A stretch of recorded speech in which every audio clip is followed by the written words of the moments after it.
O Concello de Ourense pretende aprobar unha modificación da relación de postos de traballo actual sen reflectir na memoria cal é a situación e como quedaría despois. É dicir, cantos postos de traballo están aprobados, cantos quedan, cantos postos actuais da RPT se amortizan, cantos se modifican, cantos postos novos se crean, cantos están vacantes, como pensa tratar o Concello os postos de traballo en fraude de lei.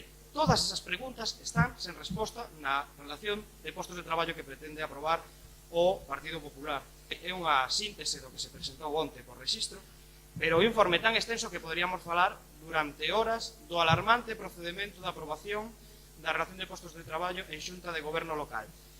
Unha aprobación que lle resta competencias ao Pleno, xa que esa relación de postos de traballo tiña que ser aprobado en Pleno.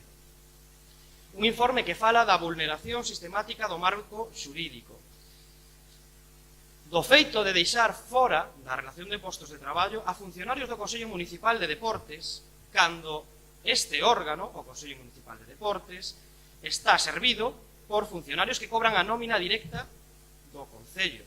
Por lo tanto, debería estar contemplado aquí dentro.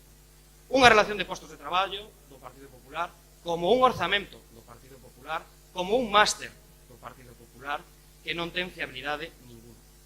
Poderíamos falar durante horas dunha relación de postos de traballo deseñada a medida para regularizar unha situación irregular, para manter unha rede clientelar e a estructura de poder que afunde Ourense durante anos, e que hai discrecionalidade a hora de escoller a que postos se lle exixe titulación e a cales non.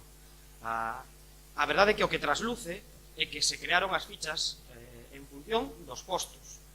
En función do posto que xa está coberto, crease unha ficha e pídeselle a formación ou pídeselle o perfil que xa este asignado, e non a inversa.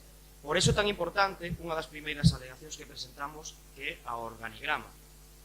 Non se diseña un organigrama, non se diseña un sistema, digamos, de como optimizar os recursos de persoal do Concello de Ourense, sino que se fai un inventario do que xa existe.